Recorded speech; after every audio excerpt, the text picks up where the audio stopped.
हमारे सामने लोकसभा का चुनाव है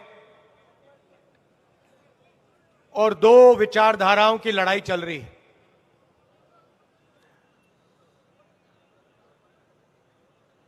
सवाल यह है कि हिंदुस्तान का लोकतंत्र और संविधान बचेगा या नहीं बचेगा। बीजेपी के, आरएसएस के लोग चाहते हैं कि संविधान खत्म हो जाए और हम कांग्रेस पार्टी और इंडिया अलायंस संविधान की रक्षा कर रहे हैं।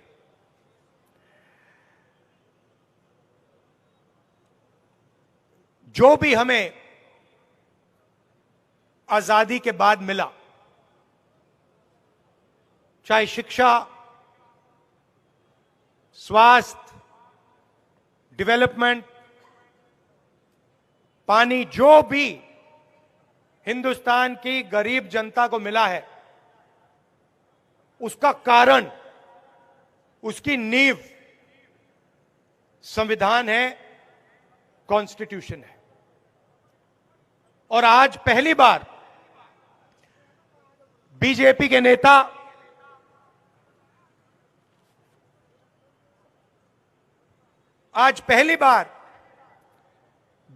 नेता खुलकर कह रहे हैं कि अगर हम चुनाव जीते तो हम इस संविधान को, कॉन्स्टिट्यूशन को बदल देंगे, फाड़ के फेंक देंगे, खत्म कर देंगे। भाई और बहनों, ये जो कॉन्स्टिट्यूशन है, ये जो संविधान है, यही गरीबों की रक्षा करता है, यही कमजोरों की रक्षा करता है, यही किसानों की रक्षा करता है। नरेंद्र मोदी जी चाहते हैं कि 22-25 लोग हिंदुस्तान के पूरे धन को, पूरी सत्ता को, पूरे नेचुरल रिसोर्सेज को कंट्रोल करें। आपने देखा पिछले 10 सालों में यहां क्या हुआ है, गुजरात में क्या हुआ और पूरे हिंदुस्तान में क्या हुआ। आज हालत यह है, मैं आपको बताता हूं, 2 उदाहरण आपको देता हूं। आज हालत यह है कि 22 ऐसे लोग हैं जिनके पास उतना ही धन है जितना 70 करोड़ हिंदुस्तानियों के पास है। 22 लोग ऐसे हैं जिनका अगर आप धन जोड़ दें तो 70 करोड़ हिंदुस्तानियों जितना धन है उनके पास। नाम आप जानते हो, गुजरात में ही ये शुरू हुआ था। अदानी, अंबानी, ये नाम है। 20-25 लोग हैं। किसानों का नरेंद्र मोदी जी ने कर्जा माफ नहीं किया, मगर इन 22-25 लोगों का नरेंद्र मोदी जी ने 16 लाख करोड़ रुपया कर्जा माफ किया है। अब आप ताली बजा रहे हो, मगर यहां पे 90% लोगों को यह नहीं पता होगा कि 16 लाख करोड़ कितना होता है। आम आदमी को मालूम ही नहीं। अगर आपने अदानी से कहा देखो भैया 16 लाख करोड़ कितना होता है, 2 मिनट में बता देगा। मगर इतना बड़ा नंबर है कि जो किसान होता है, मजदूर होता है, छोटा व्यापार करता है, उसको यह नंबर समझ ही नहीं आता। मैं आपको समझा देता हूं। हमने किसानों का कर्जा माफ किया था, आपको याद होगा, यूपीए की सरकार थी। अगर आप 25 बार हिंदुस्तान के किसानों का कर्जा माफ करो, मतलब 25 साल के लिए हर साल माफ करो, तब 16 लाख करोड़ रुपए बनता है। और 22 लोगों का, भाइयों और बहनों, 22 लोगों का इन्होंने 16 लाख करोड़ रुपया, 24 साल का मनरेगा का पैसा, 25 साल का किसान कर्जा, 22 लोगों को। हिंदुस्तान में 1% लोग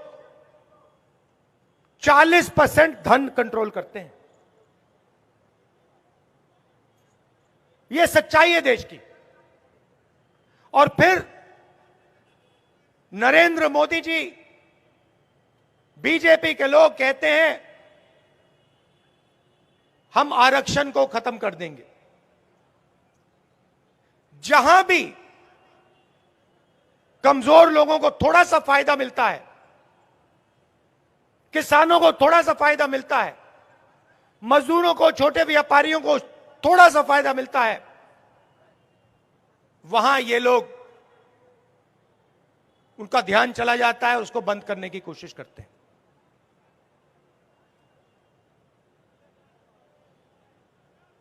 कभी कहते हैं, इनके लोग कहते हैं कि हम आरक्षण खत्म कर देंगे, और फिर बयान आते हैं नहीं, हम आरक्षण के खिलाफ नहीं है। इनके ही बयान आते हैं। ठीक है, आरक्षण का मतलब क्या है? सबसे पहले कि देश में गरीबों की, दलितों की, आदिवासियों की, पिछड़ों की भागीदारी होगी। यह है मतलब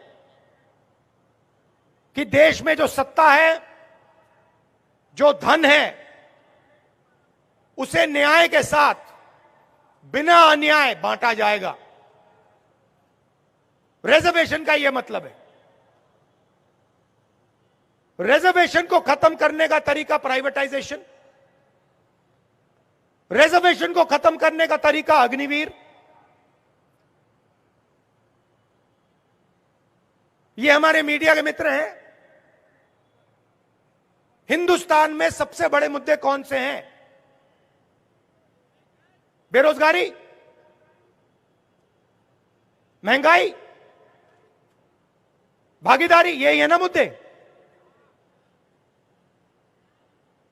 किसानों की स्थिति, आप मुझे बताओ, मीडिया में आपने बेरोजगारी की बात कब सुनी?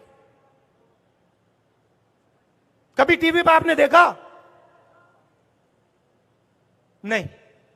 महंगाई की बात आपने कभी टीवी पे देखी कि भैया बहुत महंगाई हो रही है? कभी देखी? भागीदारी की बात कभी देखी, सुनी है आपने? मैं आपको बताता हूं क्यों नहीं। मैंने लिस्ट निकाली, मीडिया के मालिकों की लिस्ट निकाली, बड़े बड़े एंकर्स की लिस्ट निकाली। उसमें आपको एक पिछड़ा नहीं मिलेगा, एक दलित नहीं मिलेगा, एक आदिवासी नहीं मिलेगा, एक गरीब जनरल कास्ट का व्यक्ति नहीं मिलेगा। मूड ये बनाते हैं, ये क्या दिखाते हैं? सबसे पहले 24 घंटा नरेंद्र मोदी का चेहरा,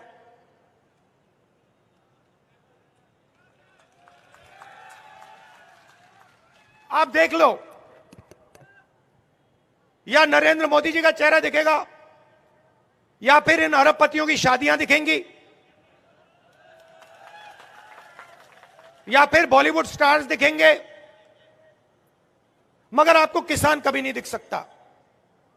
बेरोजगार युवा आपको टीवी पे, मीडिया पे कभी नहीं दिख सकता।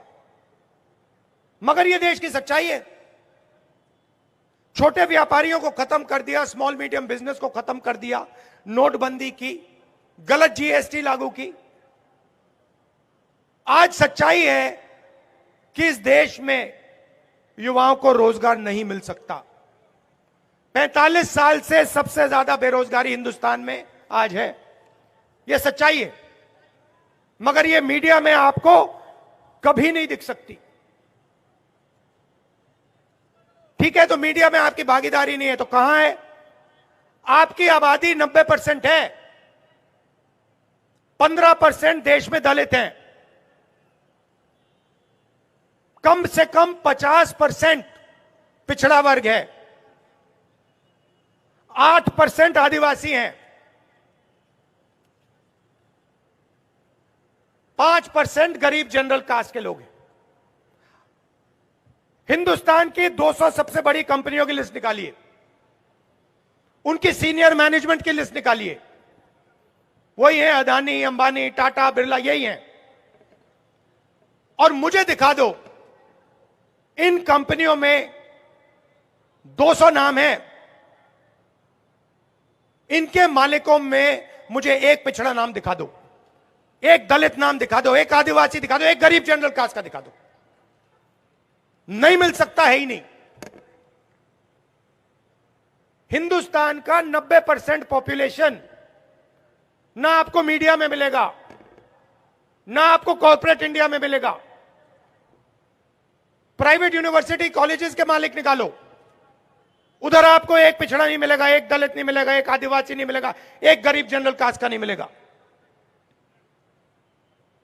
ठीक है, छोड़ो, आप कहोगे नहीं, हिंदुस्तान के पिछड़े लोग, दलित, आदिवासी, गरीब जनरल कास्ट के लोग कहेंगे नहीं भैया, हमें मीडिया में अपना आदमी नहीं चाहिए, हमें कॉर्पोरेट इंडिया में भी नहीं चाहिए, सरकार में तो चाहिए होगा आपको। सरकार कौन चलाता है? 90 लोग चलाते हैं, दिल्ली की सरकार। मोदी जी साइन करते हैं, 90 लोग आईएएस अफसर हिंदुस्तान की सरकार चलाते हैं। बजट का हर रुपया वो बांटते हैं। गुजरात में कितना पैसा आएगा, बुलेट ट्रेन में कितना जाएगा, अग्निवीर योजना होगी नहीं होगी, दलितों को, पिछड़ों को स्कॉलरशिप कितनी मिलेगी, सड़कें कितनी बनेंगी, कहां बनेंगी, कैसे बनेंगी, कितना पैसा इंफ्रास्ट्रक्चर में जाएगा, ये सारे के सारे निर्णय 90 आईएएस अफसर लेते हैं। मैंने इनके नाम निकाले, 90 में से 3 अफसर पिछड़े वर्ग के हैं और उनको पीछे बैठा रखा है, कोने में छोटा सा डिपार्टमेंट दे रखा है। फाइनेंस मिनिस्ट्री में आपको एक नहीं मिलेगा, बड़ी बड़ी मिनिस्ट्री में आपको एक नहीं मिलने वाला। पिछड़े 3 हैं, दलित 3 हैं, आदिवासी 1 है। और अगर आप हिंदुस्तान के बजट को देखें, अगर 100 रुपए खर्च होते बजट में, 6 रुपए 10 पैसे ओबीसी, दलित और आदिवासी अफसर तय करते हैं। आपकी भागीदारी 90%, सॉरी, आपकी आबादी 90%, आपकी भागीदारी 100 में से 6 रुपए 10 पैसे। तो मेरा सवाल है, हिंदुस्तान की जो 90% आबादी है, वो ना बिजनेस में है, ना मीडिया में है, ना प्राइवेट अस्पताल चलाते हैं, ना प्राइवेट कॉलेज यूनिवर्सिटी चलाते हैं, ना सरकार में है, तो कहां है? मैं बताता हूं आपको, किसान हैं, मजदूर हैं, बेरोजगार युवा हैं और छोटे छोटे बिजनेस चलाते हैं। अब जीएसटी कौन देता है? यह आपने शर्ट पहनी हुई है नीली, कितने की खरीदी आपने? हाँ, आपसे पूछ रहा हूं भैया, कितने की शर्ट खरीदी आपने? हाँ, आप कितने की? 1000 रुपए की आपने शर्ट खरीदी। अगर यही शर्ट अदानी खरीदता, अगर यही शर्ट अदानी खरीदता, वो 1000 रुपए की खरीदता? जितनी जीएसटी आपने दी उतनी जीएसटी वो दे रहा है। जितनी जीएसटी हिंदुस्तान का सबसे गरीब किसान शर्ट के लिए, पैंट के लिए, टूथपेस्ट के लिए देता है, उतनी ही जीएसटी अदानी देता है। किसान की आमदनी हजारों रुपए में, और उसकी हजारों करोड़ों रुपए में, और जीएसटी एक जैसी। तो जीएसटी कौन देता है? 90% देते हैं, गरीब जनरल कास्ट के देते हैं, दलित देते हैं, आदिवासी देते हैं, पिछड़े लोग देते हैं, ये लोग देते हैं। और सवाल उठता है जीएसटी जाता कहां है? सीधा उन्हीं 22 लोगों के जेब में जाता है। 16 लाख करोड़ रुपए जो माफ किया ना, आपने कभी अपने आप से पूछा कहां से आया? ये आसमान से नहीं टपका, ये आपकी जेब में से आया है। आप पेट्रोल भरते हो, आपके जेब से पैसा निकलता है। आप गाड़ी खरीदते हो, जीएसटी पैसा निकलता है। आप शर्ट खरीदते हो, जीएसटी से पैसा निकलता है। आप खाना खाते हो, जीएसटी से पैसा निकलता है। किसान 24 घंटा काम करता है, वो जीएसटी देता है।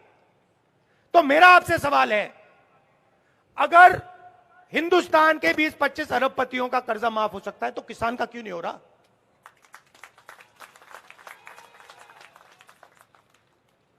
अगर अदानी जी को देश का पूरा इंफ्रास्ट्रक्चर पकड़ाया जा सकता है, जमीन दी जा सकती है, जल, जंगल, airport, port, solar power, wind power, सारा का सारा उनको दिया जा सकता है, तो किसान को, मजदूर को, बेरोजगार युवा को क्यों नहीं दिया जा सकता? उसमें ऐसा क्या है जो हमारे किसानों में नहीं है? उसमें क्या है जो हमारे मजदूरों में नहीं है? एक ही चीज है भाइयों और बहनों, नरेंद्र मोदी जी से दोस्ती है। बस वही एक चीज है। और ऐसा है कि लॉटरी खुल गई है, जो भी दिल में आता है। एनडीटीवी अच्छा लगा, उठा के ले गए। ये देखो रिपोर्टर हंस रहा है, इनकी गलती नहीं है। मैंने इनको इसलिए बोला, मीडिया के हमारे मित्र हैं, मगर इनको बांध के रखा हुआ है। ये जो दिल में है बोल नहीं सकते, नहीं तो इनको निकाल दिया जाएगा, फिर मतलब सैलरी नहीं मिलेगी, प्रॉब्लम हो जाएगी। देखो सिर हिला रहे हैं ये लोग, कह रहे हैं हाँ जी सही बोल रहा है। और जहां भी देखो दो हिंदुस्तान बन रहे हैं। आपने राम मंदिर का इनॉग्रेशन देखा, धूमधाम से हुआ। उधर आपने एक गरीब किसान को देखा? आपको एक मजदूर दिखा? राष्ट्रपति आदिवासी हैं, पार्लियामेंट का उद्घाटन होता है, राम मंदिर का उद्घाटन होता है, वो हेड ऑफ स्टेट है, मतलब प्रोटोकॉल में सबसे ऊंची हैं, उनको जाने तक नहीं दिया। शर्म की बात है, अंदर जाने तक नहीं दिया राष्ट्रपति को। क्यों? क्योंकि वो आदिवासी हैं। तो पूरा ड्रामा चल रहा है, उधर बॉलीवुड के लोग नाच रहे हैं, नरेंद्र मोदी जी का 24 घंटा भाषण चल रहा है, और अदानी जी के पैसे बन रहे हैं। तो सवाल उठता है कि कांग्रेस पार्टी का रिस्पांस क्या है? आप कहोगे राहुल गांधी ने बात तो समझा दी, मगर अब क्या? तो सबसे पहले यह पता लगाना है कि इस देश में किसकी कितनी आबादी है, पिछड़े वर्ग के कितने हैं, दलित वर्ग के कितने हैं, आदिवासी कितने हैं, गरीब जनरल कास्ट के कितने लोग हैं, और फिर इनकी कितनी भागीदारी है। फाइनेंशियल और हिंदुस्तान की संस्थाओं का, इंस्टीट्यूशंस का सर्वे, मीडिया में कितने हैं, सरकार में कितने हैं, प्राइवेट कॉलेजेस यूनिवर्सिटीज में कितने हैं, कहां कहां है और इनकी कितनी भागीदारी है, मतलब जाति जनगणना और इकोनॉमिक सर्वे। यह पहला काम होगा। इसके बाद हिंदुस्तान की आबादी को पता लग जाएगा कि हम कितने हैं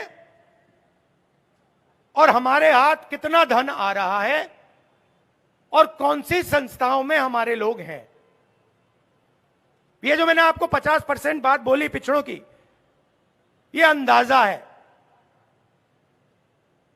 ये एक्चुअली किसी को मालूम नहीं है, ये अंदाजा है। जाति जनगणना के बाद दूध का दूध पानी का पानी हो जाएगा, सबको पता लग जाएगा। पहला काम यह है। दूसरा काम, अगर नरेंद्र मोदी जी 16 लाख करोड़ रुपए माफ कर सकते हैं, सबसे अमीर लोगों को पैसा दे सकते हैं, धन दे सकते हैं, तो हम भी कर सकते हैं। हम वो अरबपति बनाते हैं, 22-25 अरबपति बनाए, हम करोड़ों लाखपति बनाने जा रहे हैं। मैं कह रहा हूं जितना पैसा उन्होंने अदानी जैसे लोगों को दिया है, उतना ही पैसा हम हिंदुस्तान के गरीब किसानों को, मजदूरों को, व्यापारियों को, छोटे व्यापारियों को हम देने जा रहे हैं। कैसे करेंगे मैं आपको बताने आया हूं। आप जानते हो कि 21वीं सदी में महिला और पुरुष दोनों काम करते हैं, मजदूरी करते हैं, जॉब करते हैं। सही बात? सही बात? यस। बाहर जो काम करते हैं 8 घंटा 10 घंटा, महिला और पुरुष दोनों करते हैं, उनके लिए उनको पैसा मिलता है, सैलरी मिलती है, कॉम्पनसेशन मिलता है। मगर सच्चाई है, और शायद ये पुरुषों को अच्छी ना लगे बात, सच्चाई है कि अगर आप 8 घंटा काम करते हो, 10 घंटा काम करते हो, तो हिंदुस्तान की महिलाएं 16 घंटे 18 घंटा काम करती हैं। और जो घर में काम करती हैं, खाना पकाती हैं, देश के भविष्य की देखभाल करती हैं, बच्चों की देखभाल करती हैं, उस 8-10 घंटे काम के लिए उनको 1 रुपया नहीं मिलता है और कभी नहीं मिला है। देखा, ये जो पुरुष हैं, इन्होंने ताली इतनी जोरों से नहीं बजाई, इसको जोर से बजाइए, ये सच्चाई है, इसको छुपाया नहीं जा सकता है, ये हर घर जानता है। तो हम महालक्ष्मी योजना ला रहे हैं। अब ये महालक्ष्मी योजना क्या है मैं बता रहा हूं। हिंदुस्तान के सबसे गरीब परिवारों की लिस्ट बनेगी, करोड़ों नाम होंगे उसमें। उस लिस्ट में से हर परिवार में से एक महिला का नाम चुना जाएगा और उस महिला के बैंक अकाउंट में हिंदुस्तान की सरकार हर साल 1 लाख रुपए अंदर डाल देगी। हर महीने 1 तारीख को करोड़ों लोग जागेंगे, बैंक अकाउंट में 8,500 रुपए महीने के खटाखट खटाखट खटाखट खटाखट खटाखट आएंगे। ये किसान के परिवार होंगे, मजदूरों के परिवार होंगे, छोटे व्यापारियों के परिवार होंगे, बेरोजगार युवा होंगे। इन परिवारों में पैसा महिला के बैंक अकाउंट में जाएगा क्योंकि वो दुगना काम करती है। यह बात नहीं होगी कि आपको पैसा नहीं मिलेगा। मैं जानता हूं अंत में पैसा आपको भी मिलेगा, आप किसी ना किसी तरीके से निकाल लोगे, मगर उनकी बैंक अकाउंट में पैसा जाएगा। तो यह है पहला तरीका करोड़ों लाखपति बनाने का। और ये जो पैसा है ये उस दिन तक बैंक अकाउंट में जाएगा जब तक वो परिवार गरीबी रेखा से नहीं निकलेगा। ये टेम्पररी 1 महीने का काम नहीं है, ये उस दिन तक चलेगा जिस दिन तक वो परिवार गरीबी रेखा से बाहर नहीं निकलेगा। पहला काम। दूसरा काम, अदानी जी के जो बेटे हैं, जॉब मार्केट में जाने से पहले उनको टेम्पररी जॉब मिलती है, 6 महीने की, 1 साल की। वो अदानी कंपनी में जॉब करते हैं, उनकी ट्रेनिंग होती है, बैंक अकाउंट में पैसा आता है, जॉब करना सीखते हैं और फिर उसके बाद में परमानेंट उनको जॉब दी जाती है, बिजनेस में उनको जगह दी जाती है। यह मौका हिंदुस्तान के बेरोजगार युवाओं को नहीं मिलता। किसान का बेटा, मजदूर का बेटा अप्रेंटिसशिप का सपना, पहली साल की नौकरी का सपना नहीं देख सकता है। तो हमारी दूसरी योजना, जिसको हमने नाम दिया है पहली नौकरी पक्की। जैसे मनरेगा में अधिकार देते थे, रोजगार का अधिकार, वैसे ही यह अधिकार हिंदुस्तान के हर ग्रेजुएट को, कॉलेज यूनिवर्सिटी ग्रेजुएट को और डिप्लोमा होल्डर को मिलेगा। कोई भी बेरोजगार युवा सरकार से 1 साल की अप्रेंटिसशिप मांग सकेगा और सरकार को गारंटी करके उसको 1 साल की नौकरी देनी ही पड़ेगी। नौकरी कहां होगी? प्राइवेट सेक्टर में होगी, पब्लिक सेक्टर में होगी, सरकारी अस्पतालों में होगी, सरकारी ऑफिसेज में होगी, सरकारी कॉलेजेस यूनिवर्सिटीज में होगी। और करोड़ों युवाओं को साल का 1 लाख रुपया, महीने का 8,500 रुपया और 1 साल की टॉप ऑफ लाइन ट्रेनिंग मिलेगी। और उसके बाद हिंदुस्तान को एक ट्रेंड वर्कफोर्स इस योजना के माध्यम से मिलेगी। तो एक प्रकार से जॉब मार्केट में अंदर जाने का यह तरीका है। जो दीवार नरेंद्र मोदी जी ने बना रखी है, उस दीवार को तोड़ने का तरीका हमारा पहले नौकरी पक्की स्कीम है। अब किसान कहेंगे, देखिए राहुल जी, आपने महिलाओं का कर दिया काम, बेरोजगार युवाओं को, बच्चों की आपने देखभाल कर दी, हमारा क्या होगा? तो मैं आपको बताता हूं। सबसे पहले हिंदुस्तान के किसानों का कर्जा माफ होगा और जो आप मांग रहे हो, जिस चीज के लिए आप हिंदुस्तान के किसान लड़ रहे हैं, कानूनी MSP, minimum support price, Hindustan के किसानों के लिए हम लीगल गारंटी देके कर रहे हैं। मजदूर कहेंगे, भैया किसानों का काम कर दिया, हमारा क्या होगा? आजकल मनरेगा 250 रुपए मिलते हैं, मनरेगा में हम 400 रुपए मजदूरों को देंगे। आंगनवाड़ी और आशा बहनें जो हैं, उनकी आमदनी हम दुगनी करने जा रहे हैं। तो ये करेक्शन करने की जरूरत है।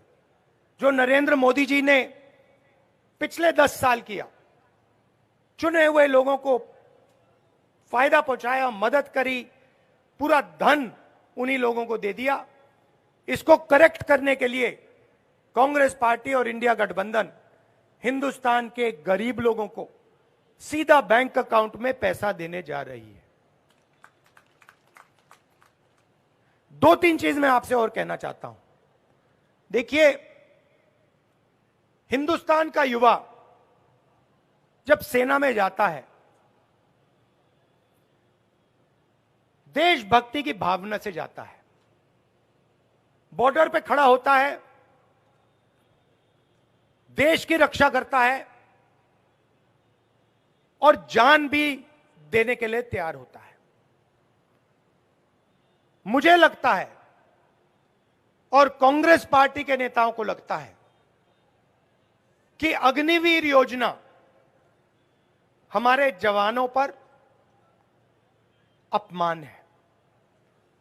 इसीलिए हमने निर्णय ले लिया है कि 2 तरीके के शहीद नहीं होंगे, एक ही शहीद होगा। सबको शहीद का दर्जा मिलेगा, सबको पेंशन मिलेगी, सबको कैंटीन मिलेगी, सबकी रक्षा होगी। जो गारंटी हिंदुस्तान की सेना सैनिकों को देती है, प्रोटेक्शन की जो गारंटी देती है, वो मिलनी चाहिए। इसलिए अग्निवीर स्कीम को हम रद्द कर देंगे, फाड़ के फेंक देंगे इसको। इसकी कोई जरूरत नहीं है।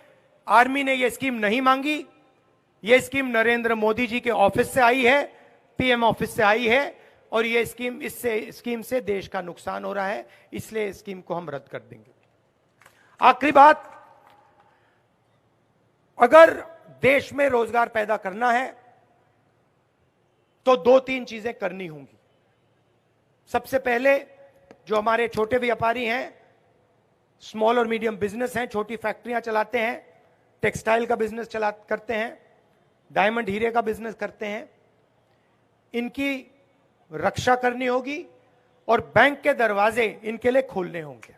आजकल अदानी जी को बैंक लोन मिल जाता है, मगर जो छोटा बिजनेस चलाता है, एंटरप्रेन्योर होता है, उसको बैंक लोन नहीं मिल सकता। तो बैंक के दरवाजे हम इन लोगों के लिए खोल देंगे। और दूसरी बात, ये जो जीएसटी है, ये गलत जीएसटी है। 5 अलग अलग टैक्स, किसानों पर टैक्स, इतना ऊंचा टैक्स, इसकी कोई जरूरत नहीं है। जीएसटी को हम बदलेंगे। मैन्युफैक्चरिंग बेसिस पे जीएसटी बनेगी। एक जीएसटी होगी, कम से कम टैक्स होगा, सिंपल जीएसटी होगी, इसमें कोई भ्रष्टाचार नहीं होगा। नई जीएसटी हम लागू करके आपको दिलवा देंगे। यह मैं आपसे कहना चाह रहा था। दिल से मैं आपका धन्यवाद करता हूं। और एक आखिरी बात, यहां जो